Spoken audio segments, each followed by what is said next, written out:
À 7 ans, ton enfant, tu l'attrapes, tu crois qu'il va prier si tu lui dis ça? Jamais de la vie. Mais si tu lui montres l'exemple, et surtout que tu lui enseignes la hikmah derrière la prière.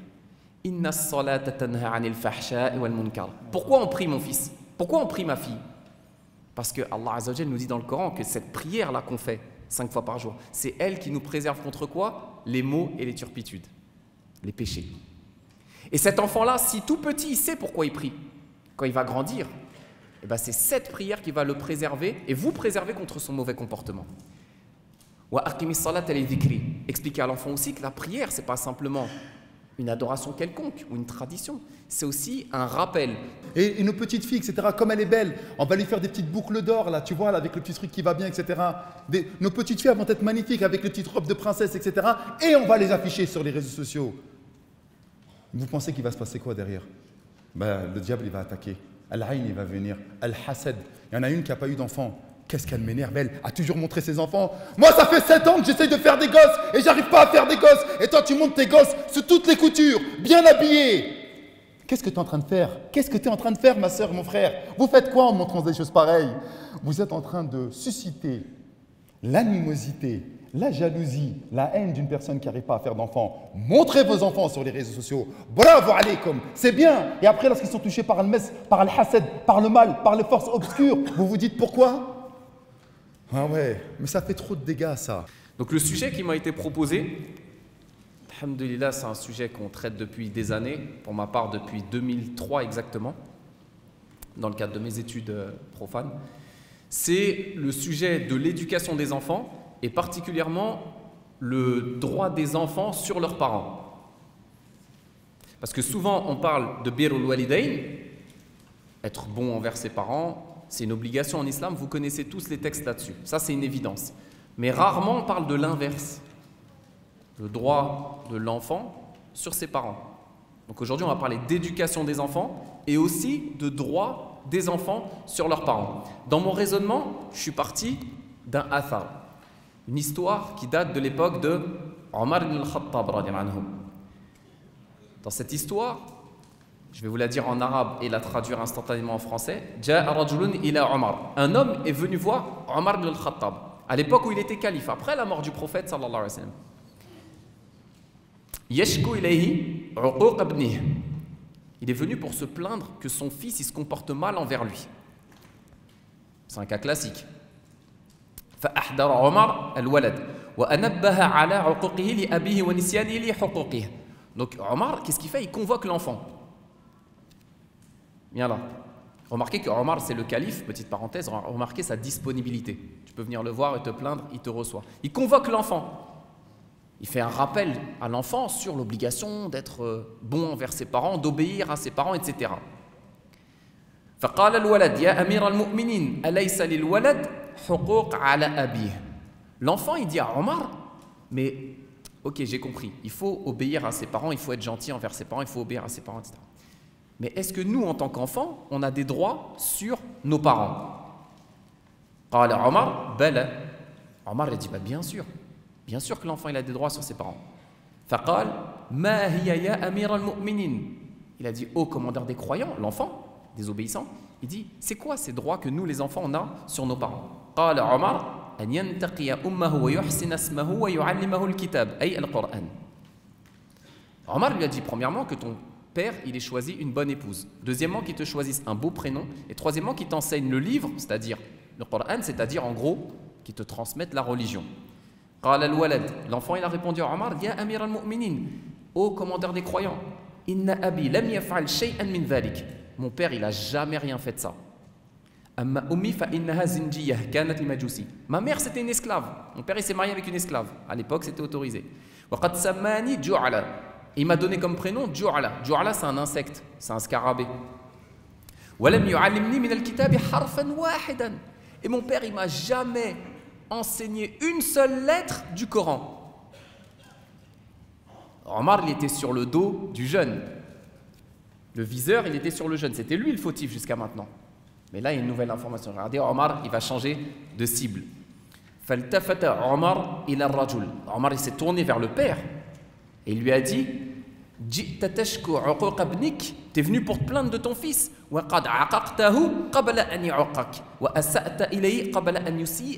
vérité, tu es venu pour te plaindre que ton fils il se comporte mal. Mais c'est toi qui t'es mal comporté avec ton fils avant que lui se comporte mal envers toi. Et c'est toi qui as manqué à tes droits avant que ton fils manque à ses droits. Donc c'est qui le fautif dans l'histoire? C'est le père. En premier, pas que, ça excuse pas, voilà. Mais c'est lui le fautif. Donc il faut comprendre une chose, c'est la responsabilité qu'on a en tant que parent. Quand Allah subhanahu wa ta'ala il nous dit dans le Coran,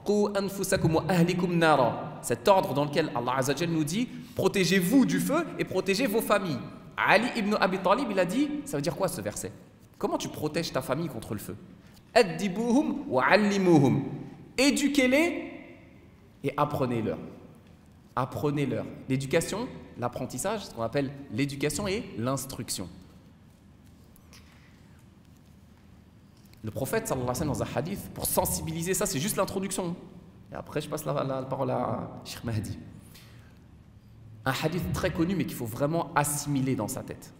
Ce hadith dans lequel le prophète, sallallahu alayhi wa sallam, nous dit « Kullukum ra'in » Chacun d'entre nous, il est comme un berger. « Mas'oulun an ra'iyatih » Et il va être interrogé sur son troupeau, c'est-à-dire sur les gens qui sont sous sa responsabilité. « Fal-amir alladhi 'ala an-nas ra'in 'alayhim wa mas'oulun 'anhum » Celui qui est président de la République, ministre, maire, qui a des gens sous sa responsabilité. Le jour du jugement, il va rendre des comptes sur les gens qui sont ses administrés. De même que le prophète sallallahu alayhi wa sallam nous dit وَالرَّجُلْ رَاعٍ عَلَى أَهْلِ بَيْتِهِ وَهُوَ مَسْئُولٌ عَنْهُمْ. De même que le père de famille, il est responsable sur sa famille et il va rendre des comptes le jour du jugement sur cette responsabilité. وَالْمَرْأَةُ, la femme, رَعِيَّةٌ عَلَى بَيْتِ بَعْلِهَا وَوَلَدِهِ وَهُوَ مَسْئُولَةٌ عَنْهُمْ. De même que la mère de famille, elle aussi, elle est responsable dans la maison de son mari et elle aussi, elle va rendre des comptes sur ses enfants. Donc ça, il faut bien le comprendre. Et le jour du jugement, comment ça va se passer? Abu Huraira, il nous rapporte un hadith dans lequel le prophète sallallahu alayhi wa sallam a dit « Ma min ra'in illa yus'al yawm al-qiyamati aqama amra Allah am ada'ahu » Chaque personne qui aura eu des responsabilités sera amenée le jour du jugement à témoigner devant Allah et Allah lui demandera « Est-ce que tu as honoré cette responsabilité que tu avais ou bien est-ce que tu l'as trahi ?» Et le prophète sallallahu alayhi wa sallam, pour nous montrer l'importance de cette responsabilité, nous dit « Kafa bil mar'i ithman an yudayyi'a man yaqut » Il suffit comme péché pour un homme de manquer aux droits de ceux qui sont sous sa responsabilité. Et dans un autre hadith de Muslim, le prophète sallallahu alayhi wa sallam nous dit Kama anna li walidayka alayka haqqa kadhalika li waladika alayka haqqa. De même que tes parents ils ont un droit sur toi, eh bien les enfants ils ont un droit sur leurs parents. Et je terminerai par cette parole d'Al-Ghazali rahimahullah qui nous dit As-sabi amana 'inda walidayhi. L'enfant, c'est une amana. Vous savez ce que c'est une amana? C'est un dépôt qu'Allah t'a mis.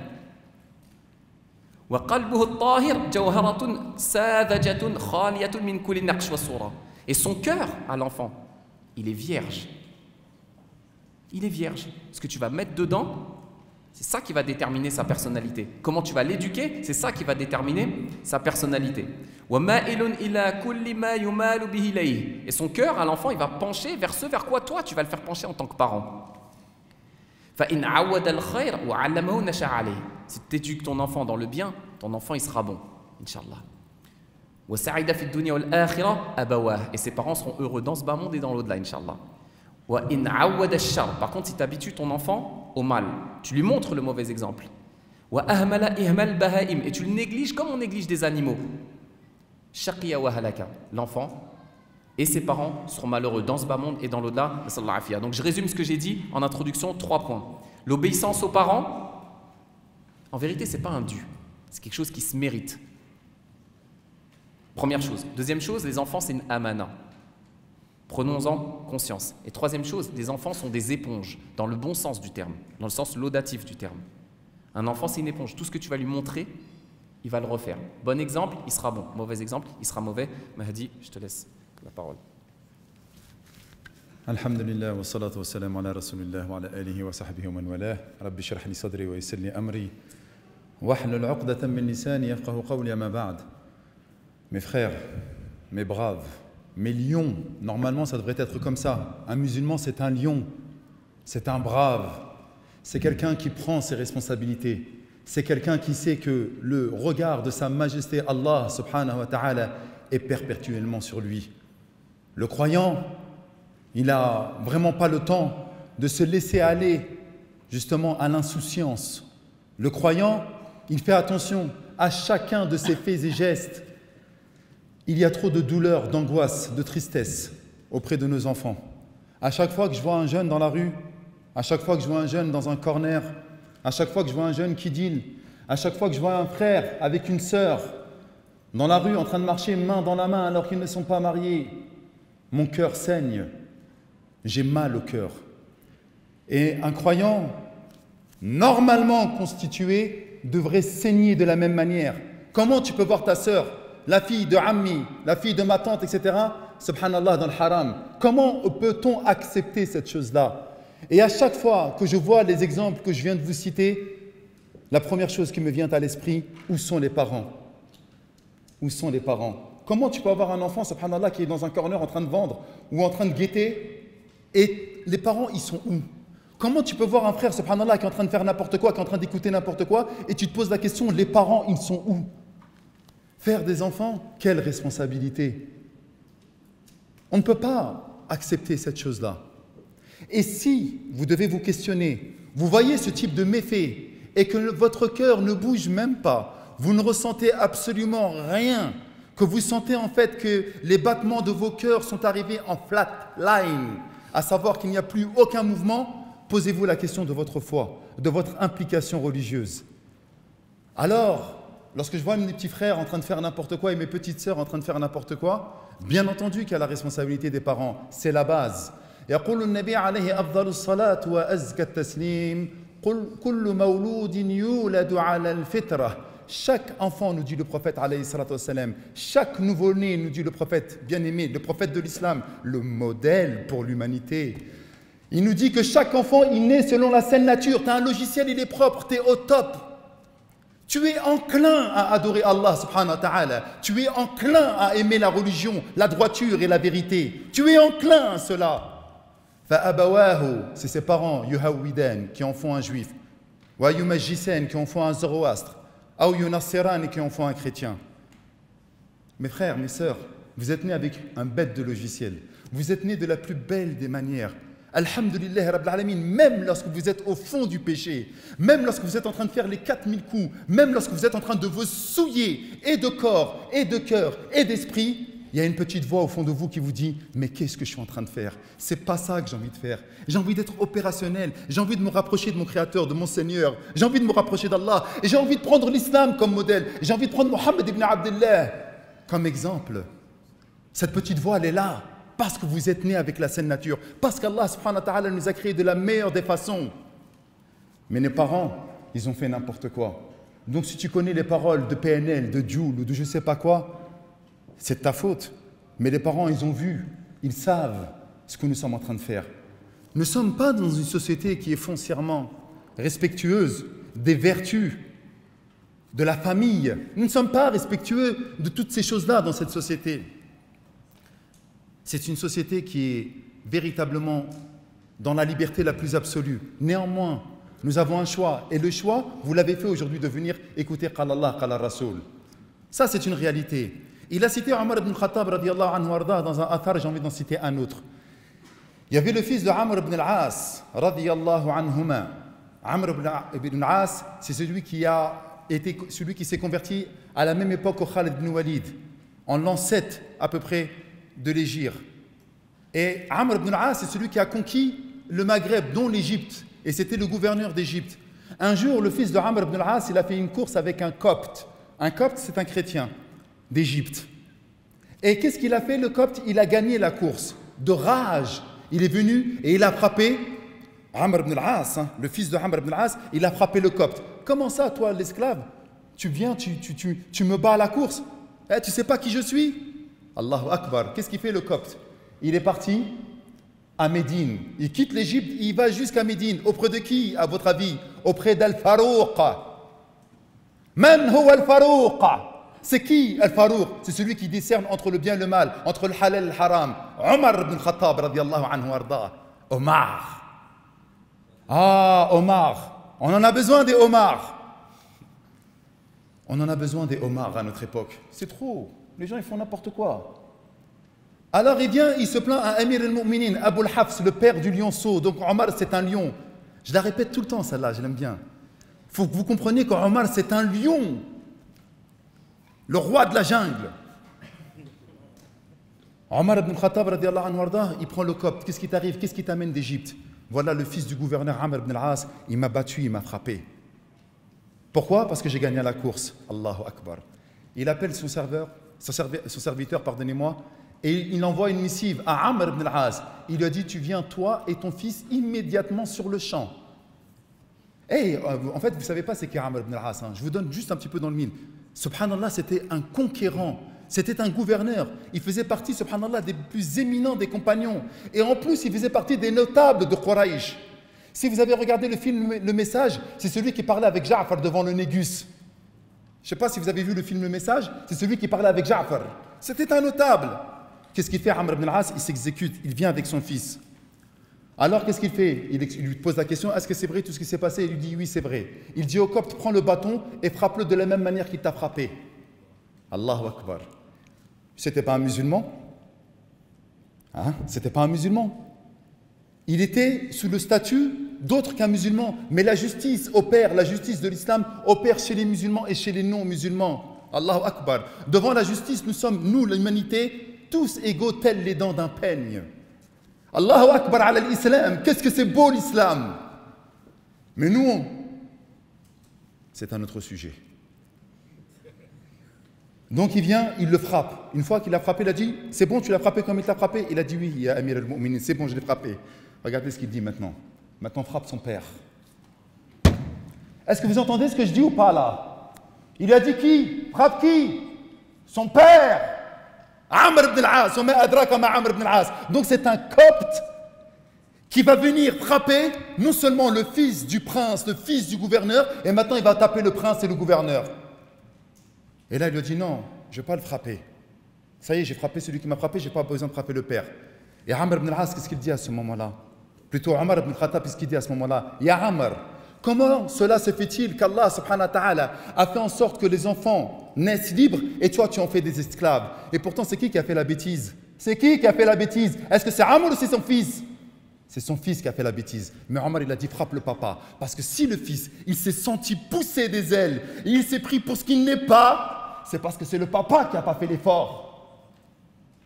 Vous vous rendez compte? Et nous maintenant, qu'est-ce qu'on voit des gens, subhanallah, encore une fois, je l'ai vu hier dans l'autoroute, ils bloquaient le périph', il y avait des sœurs, elles étaient là sur la voiture, avec des drapeaux encore. J'en ai marre de ces drapeaux. Et ils sont où les papas? Elles sont où les mamans? Vous pouvez faire des bêtises, vous avez votre responsabilité, hein. Mais ces responsabilités, on en parlera après, juste après Yassine, vont être partagées au Yawm al-Qiyamah. Le fils, il a fait n'importe quoi, Wallah, il peut dire Ya Allah, papa, papa, mais on en parlera tout à l'heure. Alors, pour entrer dans le vif du sujet, à savoir les droits de l'enfant sur ses parents, en fait, ça rejoint le sujet de l'éducation, c'est pour ça qu'on intervient à deux. Le premier qu'il a mentionné, Omar, radiallahu anhu, c'est quoi? C'est Irtiyar Zawjah. Le premier droit que l'enfant il a sur ses parents, il n'est même pas né. Vous avez compris ce que j'ai dit? Le choix de l'épouse. L'enfant, il n'est même pas né. Ses parents, ils ne sont même pas encore mariés. Il a déjà un droit. Le futur enfant qui va naître, il a déjà un droit sur ses parents. C'est quoi? C'est que son futur père choisisse correctement son épouse. La future mère qui va porter ses enfants. Et vice-versa. Que la femme, actuellement, qui cherche un mari, eh ben, c'est le droit de son futur enfant qu'elle choisisse correctement son mari. Que ce soit un bon père de famille, un bon futur père pour ses futurs enfants. Ça, c'est le premier droit que l'enfant il a. On n'est même pas encore à l'étape où il est né.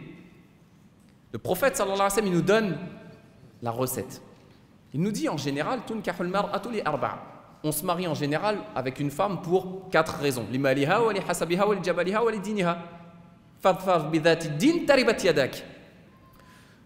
On se marie en général avec une femme pour 4 raisons. Soit parce qu'elle est riche, soit parce qu'elle est belle, soit parce qu'elle est noble, soit parce qu'elle est religieuse. Et le prophète, sallallahu alayhi wa sallam, par une expression difficilement traduisible en français, il nous dit évidemment de choisir celle qui a la religion. Donc le premier droit que l'enfant il a sur toi, alors que tu n'es même pas encore né, c'est que tu choisisses une femme religieuse et que la femme choisisse un homme religieux. C'est la première chose. Deuxième chose, Omar ibn Khattab, il nous parle de quoi? Il nous parle de nom. Le choix du nom. Le prophète sallallahu alayhi wa sallam nous dit Innakum tud'auna yawm al-qiyamah bi asma'ikum wa asma'i abaikum fa ahsinu asma'akum. Le droit que l'enfant il a sur ses parents, là ça y est maintenant il est né, ou pendant la grossesse, même si la sunna c'est de lui donner le nom le 7e jour, c'est autre chose, que les parents choisissent un beau nom. Vous savez, les Arabes ils partaient du principe, et c'est pas que dans la culture arabe, que le prénom que tu as, il va influencer ta manière d'être. Je reprends l'exemple de Cheikh Mahdi. Tu t'appelles Omar, Al-Farouq. Ça doit t'influencer dans ton comportement. C'est pas normal qu'on ait des Omar en prison, des Omar qui vendent de la drogue. Ah, c'est pas normal. Tu t'appelles Omar. Ou tu as un nom de prophète. Tu t'appelles Mohammed. Ça doit t'influencer normalement dans ta façon d'être. Tu dois chercher à ressembler à celui qui porte le même prénom que toi, Mohammed sallallahu alayhi wa sallam. Donc ça, c'est un droit que l'enfant il a sur ses parents qui lui choisissent un beau prénom. Et le prophète sallallahu alayhi wa sallam nous dit Inna habba asma'ikum ilallah Abdullah wa Abdurrahman. Les meilleurs des prénoms, c'est Abdullah et Abdurrahman. C'est des exemples. Donc ça, c'est important que l'enfant il ait un beau prénom, que ses enfants ils choisissent un beau prénom, ce qui n'était pas le cas dans l'histoire qu'on a racontée de Omar, puisqu'il l'a appelé Scarabée. Un autre droit que l'enfant il a sur ses parents, c'est une chose qui est devenue culturelle en fait chez nous. C'est l'aqiqa. Que c'est l'aqiqa? Ne traduisez pas par baptême, hein. C'est pas un baptême. L'aqiqa, avec toutes les règles juridiques qui vont avec, hein, le sacrifice, etc. Ça, c'est un droit que l'enfant il a sur ses parents. Écoutez bien. Le prophèt sallallahu alayhi wa sallam dit Al-ghulam murtahanun bi'aqiqatihi yuthbahu anhu yawm as-sabi' wa yusamma wa yuhlaqu ra'suhu.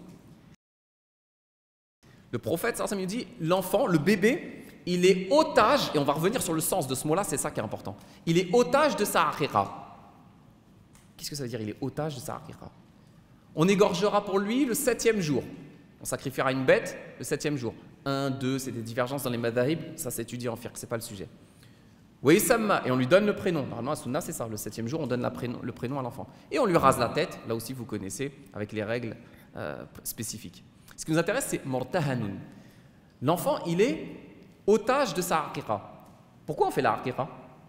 Est-ce que quelqu'un s'est déjà demandé quelle est la sagesse derrière? Parmi les noms d'Allah Azza wa Jal, Al-Hakim, le sage, il ne prescrit rien par pur hasard.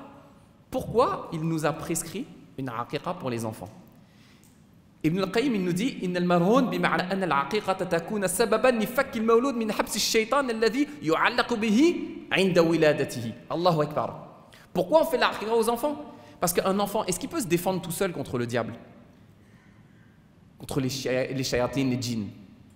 C'est un droit qu'il a sur ses parents, que ses parents fassent les causes pour qu'il soit libéré de l'emprise que le diable a sur lui. Or, le prophète, sallallahu alayhi wa sallam, quand il nous dit que l'enfant, le bébé, il est otage de la aqiqa que ses parents feront pour lui, c'est parce que la aqiqa, elle va libérer le bébé de l'emprise que le diable a sur lui. Allahu Akbar. Maintenant, vous connaissez le sens, l'objectif de la aqiqa. Ce n'est pas juste traditionnel comme ça. C'est parce que l'enfant, c'est un droit qu'il a sur ses parents qui le libère de l'influence du diable sur lui.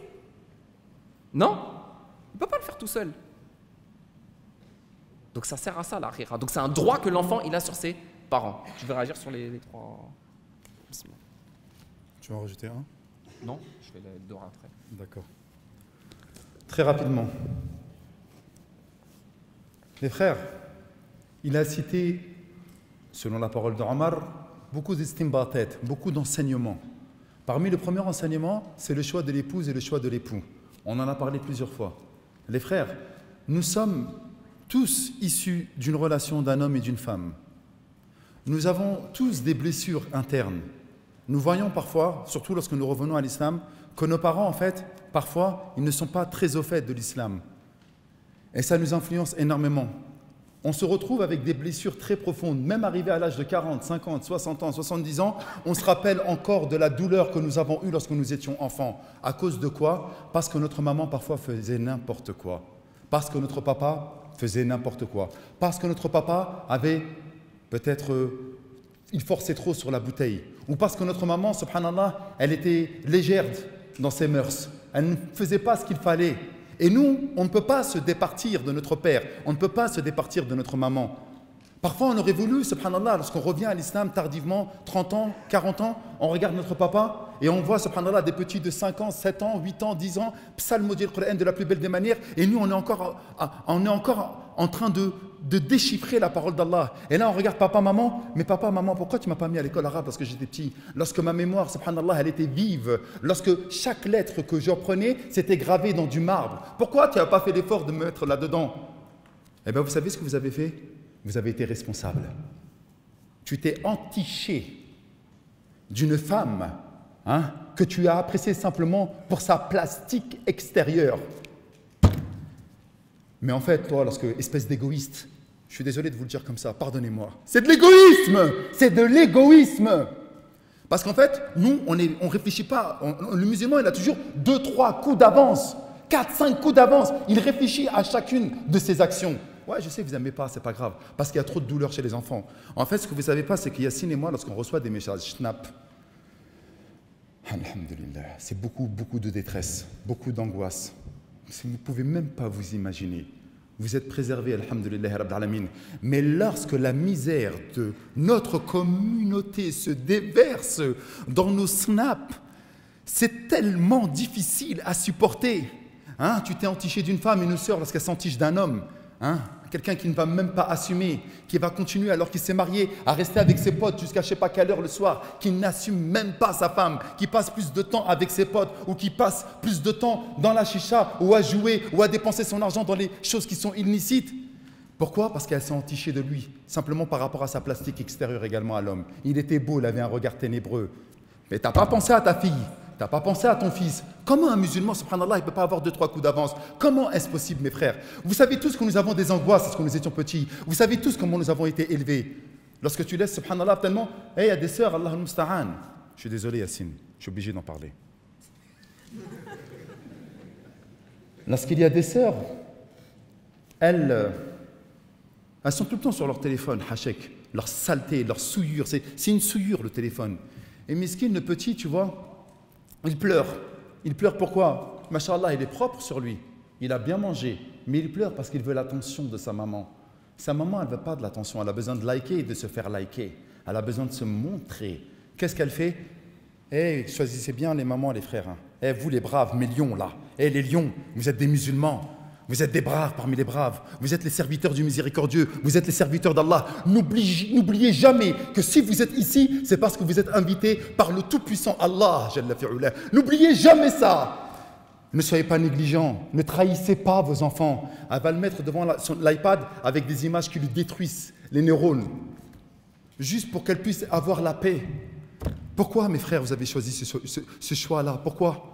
T'as pas réfléchi, subhanallah, qu'elle devait éduquer tes enfants, que ça allait être elle, la mère de tes enfants? T'as pas imaginé un jour rentrer, subhanallah, à la maison et tu vois ta fille, voilà ton fils, voilà peut-être 2 de tes enfants, avant de manger, ils disent Bismillah, Allahumma barik lana fihi wa at'imna khayran minhu. Quelle beauté, quelle fierté, quel honneur! T'es là, toute la journée, t'es dehors, etc. T'avais pas le temps de voir tes enfants ni de les éduquer. Mais là, tu rentres, tu vois tes enfants, mashallah, en train de faire cette dua. Et là, tu regardes ta femme avec des yeux remplis d'amour, de fierté. Masha'Allah, qu'Allah il m'a bien aimé, qu'Allah il m'a béni d'avoir choisi cette femme-là. Elle s'occupe correctement de tes enfants. Pareil, subhanallah, des fois il y a des sœurs, elle nous dit j'aimerais tellement que mon mari prenne mon fils. Elle, Masha'Allah, elle aime le dîn. Elle aime Allah et son messager, peut-être tardivement, peut-être qu'elle s'est repentie, qu'elle est revenue tardivement. Mais son mari, il est très très loin de cela. Elle a dit, je rêverais que mon mari prenne mon fils et qu'il l'emmène à la mosquée, subhanallah. Voir mon fils avec un petit qamis et aller faire takbiratul ihram à la mosquée avec les croyants. Qu'est-ce que j'aimerais cette chose-là? Mais non, elle a choisi un mec quoi? Masha'Allah, qui avait une grosse montre, qui était, masha'Allah, attiré par les belles voitures, par l'aspect mondain de cette vie d'ici-bas. Il adorait les voyages à Dubaï. T'étonne pas qu'il ne soit pas un bon modèle pour ton fils, voilà pour ta fille. Les frères, vous faites n'importe quoi. Arrêtez de kiffer la plastique. Wallah, la plastique, elle disparaît. 2 ans, 3 ans, c'est fini. La femme, tu la connais par cœur. L'homme, tu le connais par cœur, sous toutes les coutures. C'est du mytho. Mais vous êtes tombé là-dedans parce que vous avez regardé simplement que le premier abord. Et des fois, vous avez donné quoi comme prénom? Tu as vu lorsque tu as dit, tu l'appelles Omar, Abu Bakr, Bilal, Suhaib. Tu lui donnes des vrais noms. Le gars, il dit, attends, c'est quoi mon prénom? Qu'est-ce que ça veut dire? Et lorsqu'il va regarder le nom qu'il porte, il va sortir, il va dire, Masha'Allah. Mais lorsque tu l'appelles Kylian, mais oui, les gars, il faut prendre des noms, Masha'Allah, consonance américaine, il faut que ça glisse sur le CV. Vous étonnez pas. Vous étonnez pas. Je suis désolé, on le dit avec beaucoup de plaisanterie, c'est vrai. Mais wallah, que le prénom, c'est magnifique. C'est magnifique. Fadal. Très important, essentiel. L'enfant, là, que vous situiez où j'en suis dans le plan, il est encore petit. Parce qu'on va faire étape par étape. Là, l'enfant, il est petit. Comme je l'ai dit tout à l'heure, il ne peut pas se défendre tout seul contre les diables, les djinns, etc. Donc, un droit qu'il a sur ses parents, c'est que ses parents, ils lui fassent les doigts au quotidien. Est-ce qu'il peut faire les doigts de protection matin, soir, etc. l'enfant? Il ne peut pas. Je parle d'un petit enfant, bébé. Donc c'est ses parents qui vont lui faire. Qui nous a montré l'exemple? Le prophète sallallahu alayhi wa sallam. كان النبي صلى الله عليه وسلم يعوذ الحسن والحسين يقول أعوذ بكلمات الله التامة من كل شيطان وهمة ومن كل عين لامة. Le prophète sallallahu alayhi wa sallam, il prenait ses petits-enfants, Al-Hassan et Al-Hussein, et les savants disent qu'évidemment il le faisait aussi avec ses enfants. Mais le hadith nous parle des petits-enfants.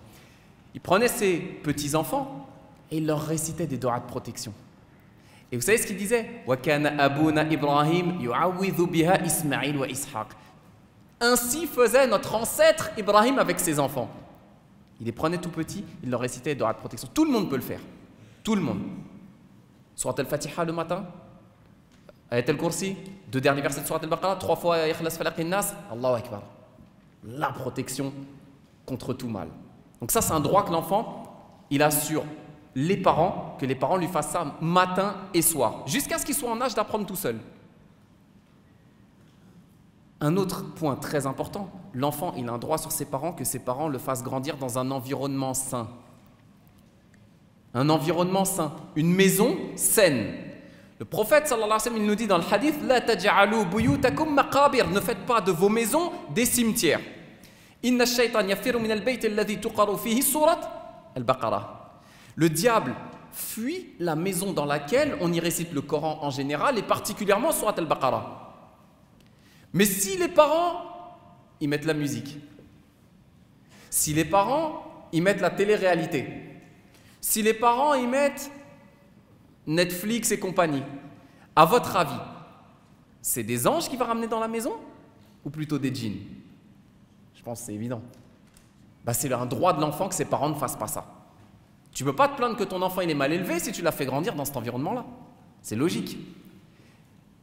Troisième point, et je laisse la parole, un point qui est très important, un droit que l'enfant il a sur ses parents, c'est ar-rizq at-tayyib. Le fait que l'enfant, c'est son droit sur ses parents, et particulièrement sur son père, parce que c'est lui qui est responsable, qu'il soit nourri avec du halal. Ah, ça vous paraît évident? Vous croyez que manger halal, c'est que de la viande halal? Vous croyez que c'est ça? Dans le Bukhari, le prophète sallallahu alayhi wa sallam nous dit La ya'tiyanna ala an-nasi zaman, va venir un temps, et on est dedans. La yubali al-mar'u bima akhadha al-mal, am min halal, am min haram. Viendra un temps où les gens ils vont même plus se soucier d'où est-ce que provient leur argent, d'une source halal ou d'une source haram. Donc non seulement tu es un parent, tu prends de l'argent haram d'une voie qui est illicite, mais Allahu Akbar, tu vas nourrir tes enfants avec, ou tes parents dans certains cas. Allahu Akbar, tu vas rendre des comptes parce que c'est un droit que l'enfant il a sur toi, que tu le nourrisses avec de l'argent, enfin avec de la nourriture que tu as achetée avec de l'argent halal, pas simplement la viande halal. La nourriture doit provenir, l'argent qui sert à acheter cette nourriture doit provenir d'une source halal. Attends, juste je rajoute celui-là, il va avec. Puisque je suis dans l'argent, c'est un droit aussi des enfants sur leurs parents, an-nafaqa. Le fait que les parents doivent dépenser, notamment le père, doit dépenser pour ses enfants. Bil ma'ruf, selon la convenance. Allah subhanahu wa ta'ala il dit wa 'ala al-mawludi lahu rizquhunna wa kiswatuhunna bil ma'ruf. C'est une obligation pour le père de famille d'entretenir ses enfants, de dépenser pour eux, de ne pas les laisser comme ça, sans vêtements décents, évidemment selon les moyens. Bil ma'ruf, c'est-à-dire selon les convenances, selon aussi les moyens du père et de la mère. Et le prophète, sallallahu alayhi wa sallam, dans la fameuse histoire avec Hind, la femme d'Abu Sufyan, à la fin du hadith, il lui a dit quoi? Khudhi ma yakfik wa waladik bil ma'ruf. Prends à ton mari, dans son portefeuille, ce qui te suffit pour toi et pour tes enfants. Parce que c'est au mari, c'est au père de famille d'entretenir sa femme et ses enfants. Donc ça, c'est un droit que les enfants ils ont sur leur père, que le père il dépense pour eux tant qu'il peut, au maximum. Les conséquences de le rizq al-haram pour les enfants. Vas-y. Vas-y. J'ai pas de question. Il parle de choses très importantes. L'une des premières choses pour moi qui est très très importante, c'est qu'on ne préserve pas nos enfants. Parmi les choses qu'il a citées, c'est que le prophète, alayhi salatu wassalam, à chaque fois pour le Hassan et le Hussein, sallallahu alayhi wa sallam, pour le Hassan et le Hussein, il faisait toujours cette invocation. Et ensuite, il soufflait sur ses enfants, ses petits-enfants plutôt, avant qu'ils puissent sortir dehors. Pourquoi? Parce qu'il avait peur en fait de l'œil des gens. Et vous savez très bien qu'al-aïnul haqq, que l'œil c'est une vérité. Al-aïnu haqq. L'œil, le mauvais œil plutôt, où il n'y a pas de mauvais, mais l'œil c'est une vérité. Et ça peut tuer une personne. Alors, remarquez ce que nous sommes en train de faire nous. Tout ce que faisait le prophète, alayhi salam, nous on en fait le contraire. Déjà on ne leur fait même pas des invocations. On les éduque même pas pour leur dire, lorsque tu vas sortir fiston ou ma fille, tu vas dire Bismillah, tawakkaltu ala Allah wa la hawla wa la quwwata illa billah. C'est tout simple. Tu sors sous la protection d'Allah subhanahu wa ta'ala avec cette parole. Bismillah, au nom d'Allah. Tu prononces le nom de sa majesté Allah. Tawakkaltu ala Allah. Je m'en remets exclusivement à Allah. C'est exclusif. C'est pas je m'en remets à lui, à lui. Non. C'est une exclusivité qui revient au maître des cieux et de la terre, Allah. Tawakkaltu ala Allah wa la hawla wa la quwwata illa billah. Car il n'y a de force et de puissance que par Allah subhanahu wa ta'ala. Déjà, nous, on ne fait pas cette chose-là. Mais pire encore, nos enfants, on les affiche sur les réseaux sociaux. Eh ouais. Je crois que sur les réseaux sociaux, il y a des gens, mashallah, qui vont dire ouais, mashallah, tabarakallah, qu'est-ce qu'il est beau, etc. On va lui mettre une paire de Jordan à 80 € au pied. La paire de Jordan, elle va durer combien de temps? Miskin, il vient juste de naître. Mais il vient de naître, qu'est-ce que tu lui mets 80 € sur les pieds, frère? Va acheter autre chose avec. Il va le mettre peut-être, vous savez, 1 mois, 2 mois, 3 mois, ça va extrêmement vite. Hein. Mais 80 € la paire de Jordan. Et il va lui mettre, subhanallah, un petit linge Dior. Un truc qui vaut peut-être 300, 400 €. Hein. Et après, elle va le mettre sur les réseaux. Miskin. Après, il a mal. Ah, je sais pas, il a toujours des gaz, il est constipé, il fait que de pleurer. Mais qu'est-ce que tu as fait? Tu exposes, nous exposons nos enfants. Ou parfois, les papas, ils sont fiers. Son fils est un bon joueur, tu vois, il touche. Et bien, machallah, il le filme sur le bord du terrain, en train de faire des passements de jambes, et il marque le but. Les gens vont dire, ah, il touche le petit, il touche. Je crois qu'ils vont dire, machallah, tabarakallah. Et miskin, paf! Match prochain, il se fait éclater la jambe. Non, mais voilà, c'est vrai, vous pensez que vous rigolez, mais ce n'est pas préserver ses enfants, ça.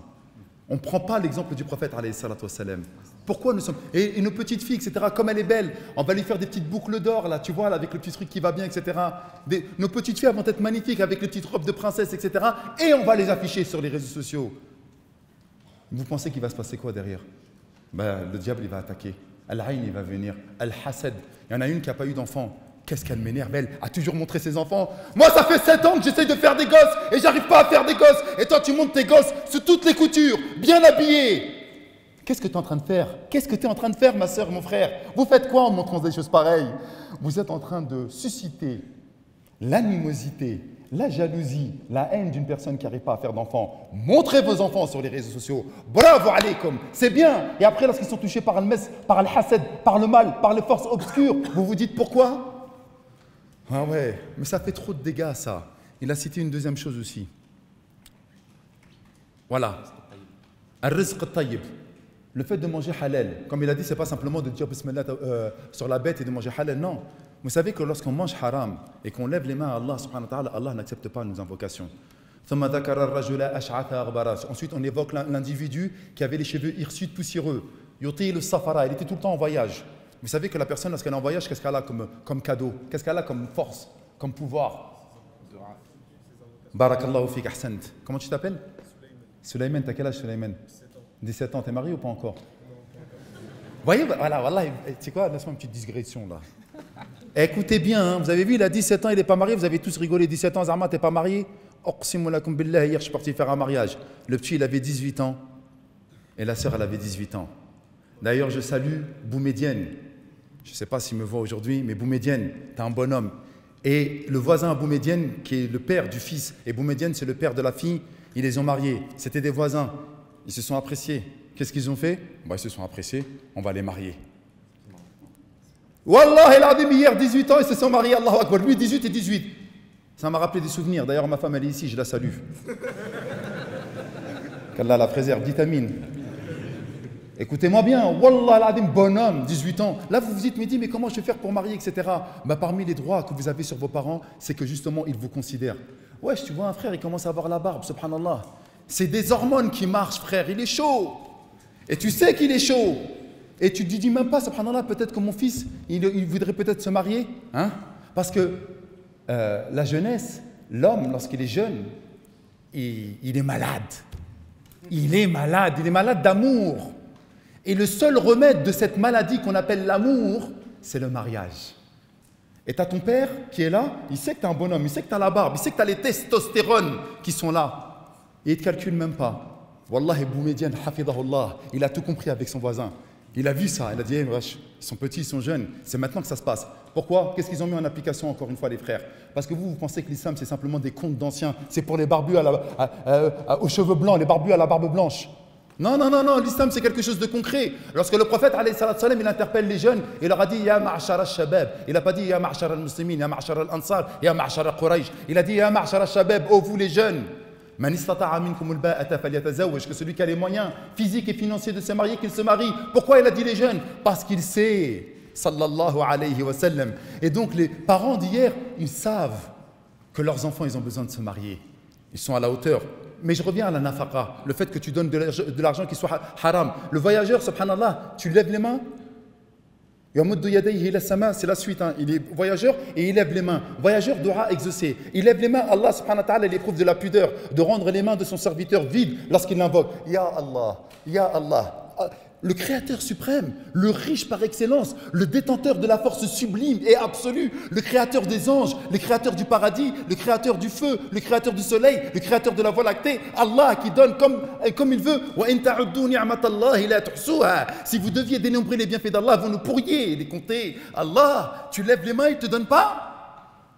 Mais c'est où ça? Ça n'existe pas. Allah donne. Invoquez-moi et je vous donne. Donc posez-vous la question lorsque vous demandez à Allah pourquoi il ne vous donne pas.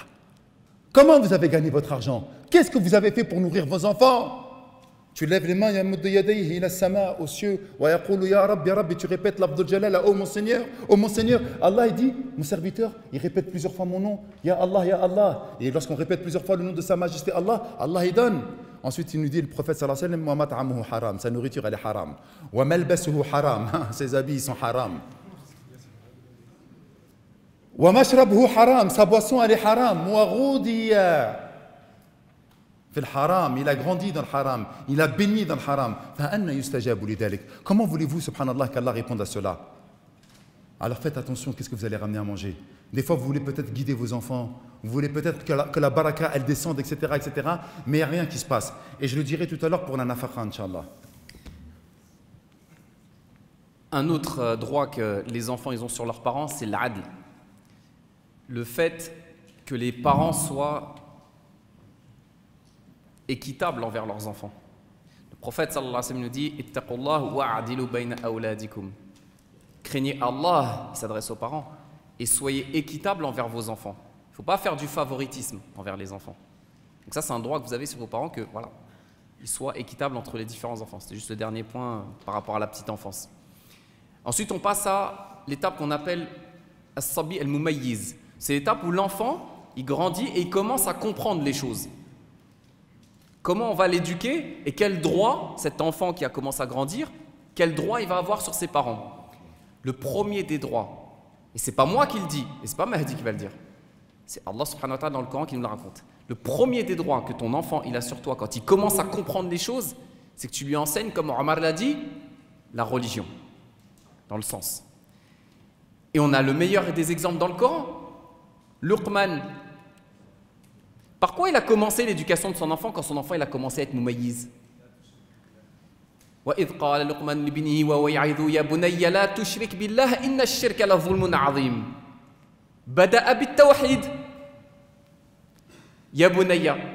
Tiens, une petite parenthèse, un droit que l'enfant il a sur ses parents, c'est que ses parents soient doux avec lui. Ya bunayya en français, je sais pas comment on peut traduire. Fiston. C'est affectif. Ouais. Voilà, c'est affectif. C'est oh mon petit enfant, mon fiston. Voilà. Ça s'adresse avec. C'est un droit. Petite parenthèse refermée. Alors qu'il l'exhortait, oh mon enfant, oh mon petit-fils, oh mon fiston, ne donne pas d'associé à Allah Azza wa Jal. Parce que le shirk, c'est la plus grande des injustices. Allah t'a créé seul et tu vas lui donner un associé. Regardez par quoi il a commencé. Et pourquoi je vous dis ça? Bon, parce que c'est dans le Coran, certes. Mais parce que, je ne sais pas, regardez autour de vous. Je ne vais pas dire que c'est la majorité des cas. Mais j'ai énormément de gens autour de moi qui, quand tu leur demandes, tiens, t'as appris où la prière, toi? Ou le Coran, t'as appris où? Ils te disent, j'ai appris tout seul. Je parle des musulmans d'origine, pas les convertis. Hein. Je parle des musulmans d'origine.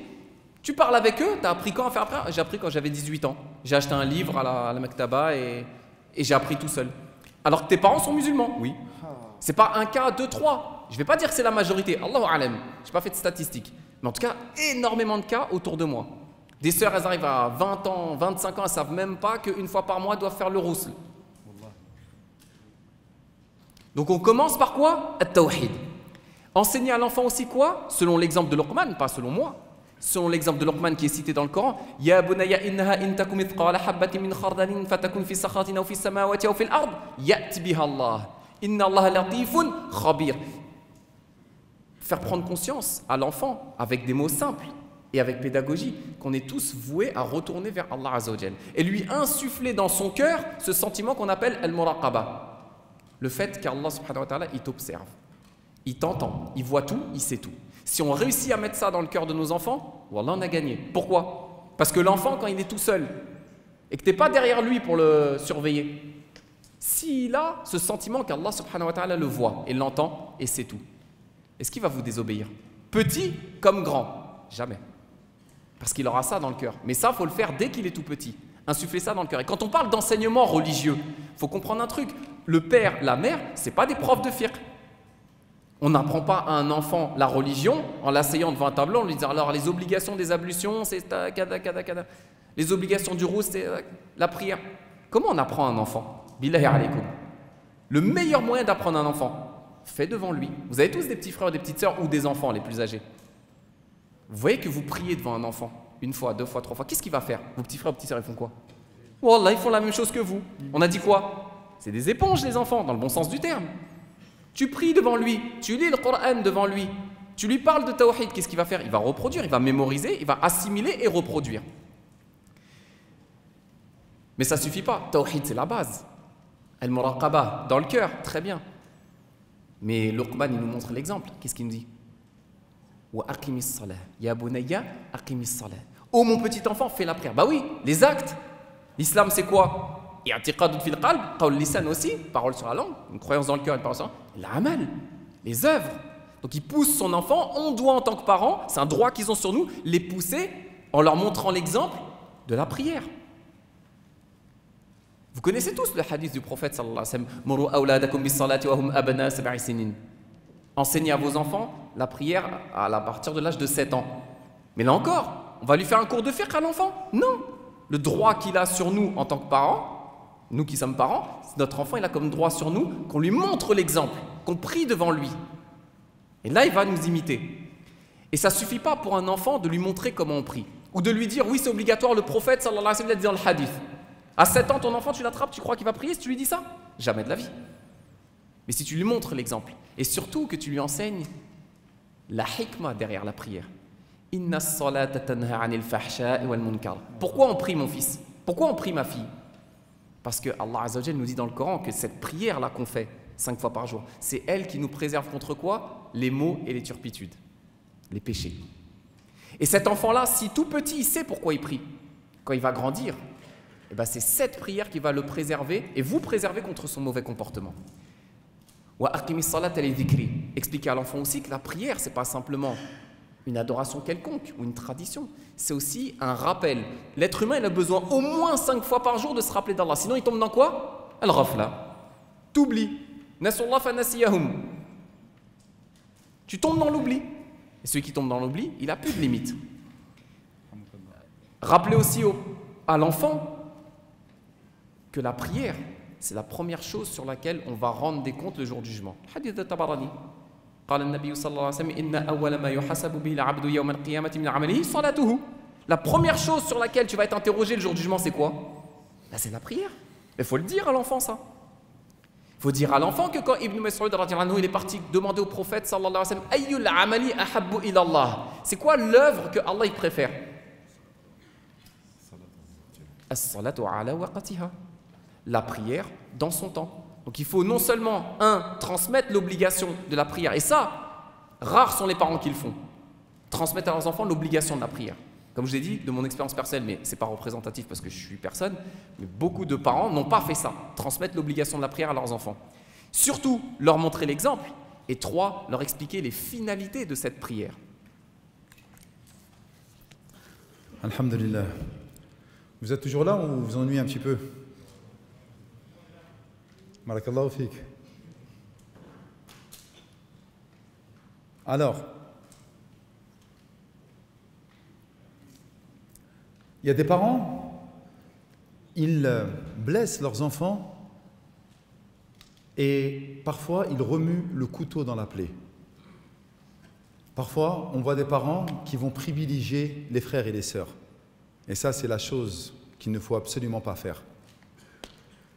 Nous, je parle des Maghrébins et des subsahariens, on est issus de grandes fratries.